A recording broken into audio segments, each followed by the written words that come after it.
waxaan xusuustaa inaan 3 bayd oo aan isbarbar dhigay carabtu iska taqaanaana baryihii horena heesaha dagaalada iyo amaartay kicinta iyo way ku fiicnaayeen laakiin baryihii dambe casriga dambe waxaa dhinaca jacaylka loo batay marka maadaama waqtiga maartay aan la sii socday ayaan 3daba waxay ii ahaayeen 3 qaybood oo 3dii misaal aan soo qaataybo oo maartay mid jacaylka ba aragtay xaqiisa ay ka hadlaayeen af Soomaaligaan ku bilaabay waxaan iri haddii kii maxaa tiradii aqoonsid berri saaxiibadayda reer aftiyaasha reer bay dhawaa kici doonaane haddaba iska xusu ha ka tagin meeshooda sii kaalintooda markaan iri heestii Axmed Cali Cigaal ay ahayd waa dhamays haweenoo dhexyarideeda madagta luqunteeda dhabiga dhaayihii jaleecaba dhibaatada halmaamay may dhiman Sulaykho dhulkeenay ku nooshahay tii ka dhaxashay quruxda Nabi Yuusuf dhalay aanan loo dhameeyay ayaa waxaan ag dhigay dhinacii kale isla beedkii kale bogley irantiye baraarahay mi sheegnay inda hidoorka buuho bishimaalayaal beentay ma bedeshay oo nuur shabila lambaal maraw kibir ma badbaadiyo markaas waxaan marka dhexdaan u dhigay hees waxaatay gabaygii Umrul Qays ee ku inkaarda in adeertiisa xataa ninkii ka fakan weyday ayagoo dabaalanay inaad sida adiga aad ku dhalatay aad ka soo baxdid mooyaan biyaha inaan meesha ka durkay ninkii yiri waa dharka ka urursaday dadkii kale gabdhaha le xushmay aniga ku haray ay tirin adeer gabdhihii kale wuxuu siiyay dharkoodii iyo waxoodii iyadii u hartay markaas waxay tiri soo horta gabdhihii oo aniga haday ugu xushmaysay Soomaa gabdhaha iska tagana in adeerkayga haduu aniga qaawanaantayda uu ka hadlayo iyo haduu rabo asay u taala ayadoo sidii hooyadeeda ku dhashay bay u soo baxday markaasuu gabay wuxuu bilaabay tin iyo cirib markaasuu yiri muhafhafatun baydaa wa tuyaro dhaxyar oo casaan badan ma gartay غير مفاضة مع الوينة ترائبها شف كذا هذا أركتبنا مسقولة كز الجنجلي مرايب رومان كلا كلا يبنوليس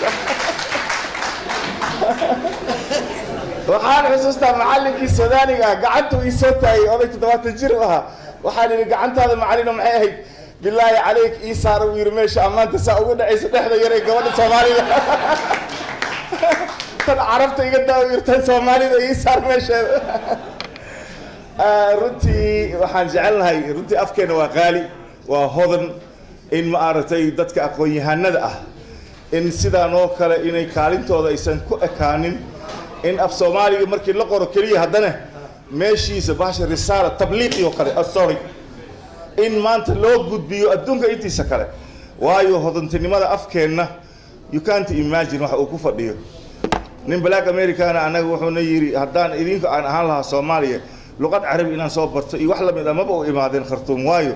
afkaad haysataan adduunyada wax haysta Afrika waa yar yahay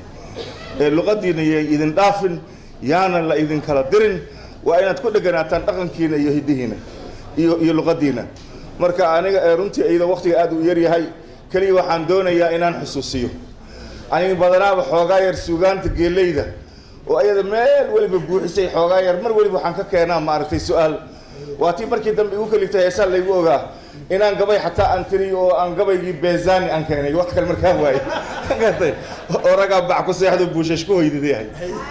وأنا مسوما وأنا أجي معلم كي عيسى هل كانوا فدياي معلم أنا كفود يسوق هاي جليين أرضي جلي ده كسر جد أرضي ده بريلي ده كسر جد قلبه وحالي ورانا يعني كف صومالي في عن وروحك مشي كويسان مجران ونكا ها والله وهيسين والدل دران ولا هيسين وين ذكر وحير ورك اسكدا يعني معلمك وحير وحان رجونيا علميا اللي هو كلبحه هاي محل هو كلبحيا صبروا كوري حقو يري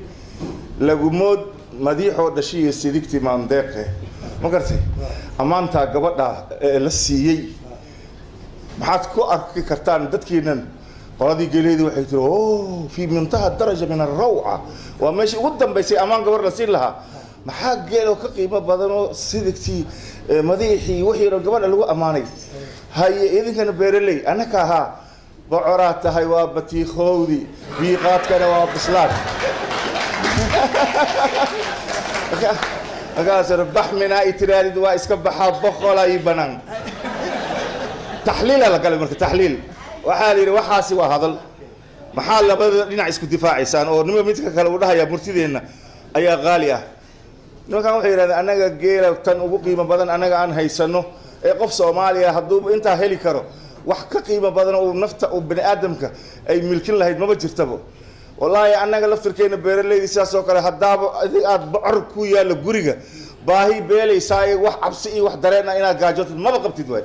markaas waa ka sibantiin baahida tirka iyo qolo waliba inay qiimo u leedahay wax iyada ay haysato haye maxaa kale wax lagu daraa la yiri geeleyda xoogaa waxay yiraahdeen iyaga weydiiyay annaga miyaha waxaan niri gabadhan waxaan bocor ugu ekaysiinay galabtii haddaad adiga aad labisatid oo aad magaalada adiga aad aadid xoogaa yar aad xaafadaha soo marmartid markii la isku soo noqday magaalada ka waran oo magaalada maanta waa shidneed maxaa dhacay tuyaro bocor ah ayaan maanta intaan soo arkay ayaa kaalehe iska arag hadda iraado mar allaala marka sheekada aan dhamay ninka wuxuu garanayaa gabadhan soo arkay gabar qurux badan tahay hiblaayo bocor hadii la yiraahdo gabar qurux badan ay tahay laakiin hiblaayo hal way hadii la yiraahdo ka warmaan yiri baabuurka xataa ma kala haysan yiraahdo nimankii waxaa la yiri nimankii xogaa geeleyda waxay bilaabeen inay xoogaa tarmaarayaan markaas ilaahay maxaa kaloo idinka aad haysaan oo wajib shabahan u baahannahay waxa halka ay ka qaadanayso maartay balaaqada noo sheeg maxaa kaloo geeli oo iyaga gabadh isu keeni karo anaga markaa ku sii shirayna maxaa la keenay waxay hayaan male baashaan aan aragnay oo faruuran oo isku kaadiyayso oo jidka waxay marayso loo aba ka ilbaxsana markay marayso xaraga saas u socoto maxaa mar hal geel maxay tahay adi aakhir saaca waxaan kaga qaadnay 3 dhibci ugu dambeysana waxay ahayd wajib shabaha bocorka iyo gabadha iyo bocorka maxay iska shabahaan waxaan bocorka marka uu bislaado dhexdu ka gudubtaa cunisu taagay markaas meeshaan hadda ogtahay meesha Umar Dhuule kala cambayo bislaaday cunista u baahan gabadhana markay bislaato caadi keenta way gudubto cunis bay u baahan tahay Soomaa marka halkaas haduu aad uuna maartay aku kala baxday 3 iyo 1 fakartay laakiin waashu hadii aan la cilmiyeynin maanta dhan waxa la dhihi lahaa war waxaan af Soomaali ma aha marka waxaan aad u jecelahay maadaama dhaqanka Soomaaliyeed uu haybi dhaqankaaga uu yahay waa inaan raadinaa dhaqanka Soomaaliyeed ee aynan ka dhigin mid meel yar ku oodan ee asaga markaas halqabsi uu noo noqdo maxaa yeelay hadduu meeshaan oo garaadka uu soo istaago jadiina waa dhisteen aase jadiinkii aad jabsiisateen markaa idhaad waa inaad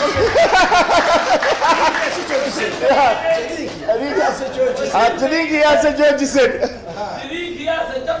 waa kaasa adeykii dhindhay dhuluu helay waa markii xaawataaka iyo maxamed Soomaali iyo kulli oo maartay la dhisay way mogtahay markaas dadkii dhulkii meesha joogna waa laga kiciyay markaas ay soo hor istaagay wuxuu taagay sayidkii marna wuxuu tagay xaawataaka marna wuxuu tagay maxamed Soomaali hortiis markii dambu intuu fooriyay wuxuu yiri arkii dhindhay dhuluu helay kii dhindhay dhuluu helay arkii dhaqnaa saxaad dhahdeen kii noolaan maxad dhahdeen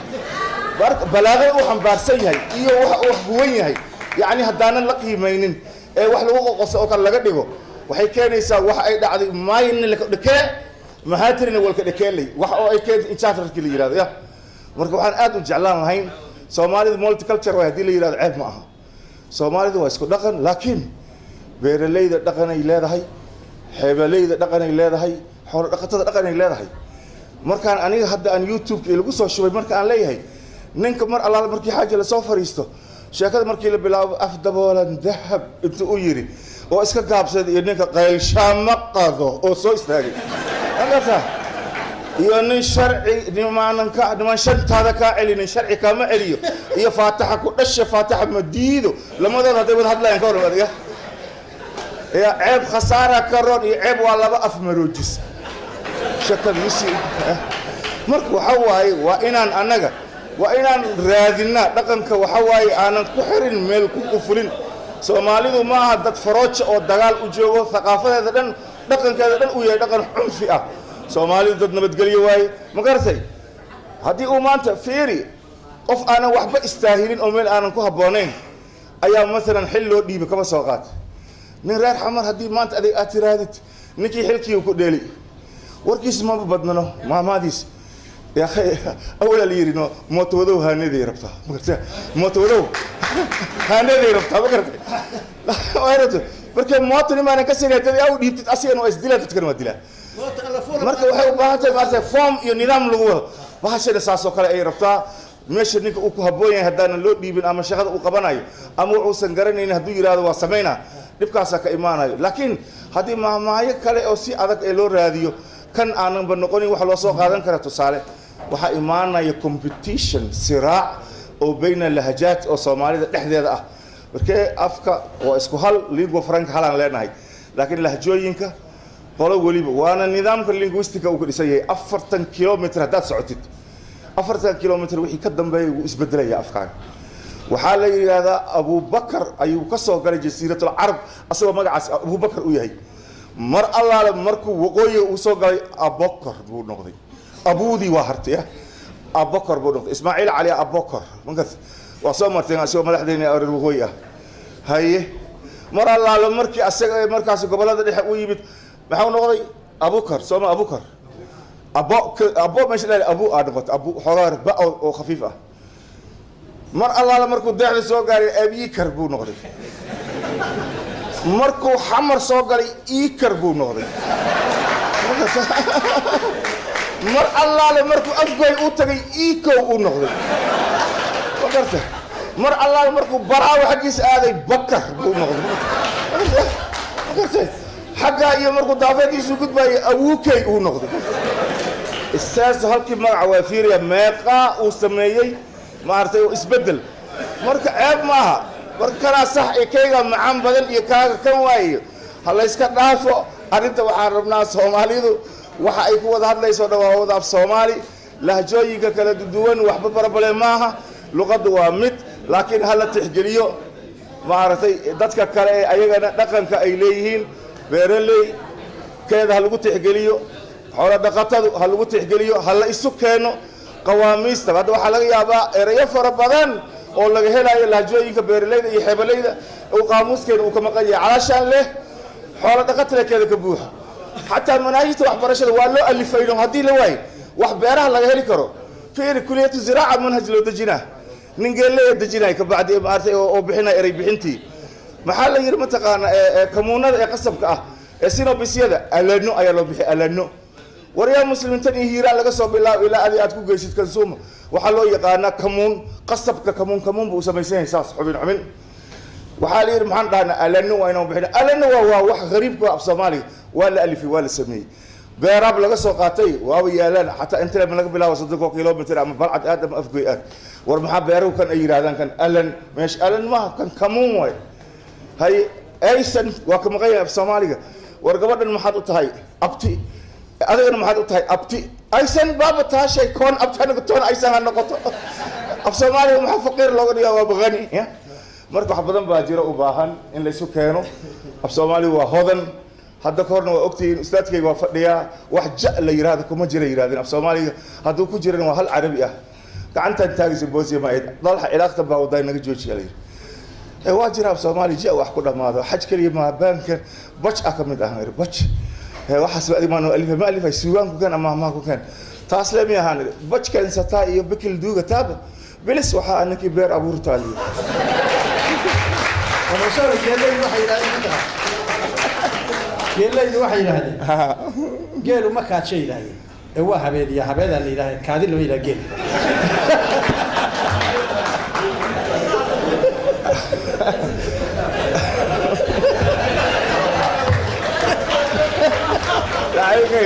صاحبك عواي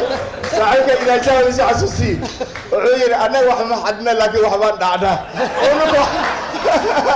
أنا عاير توكي تروح لتينا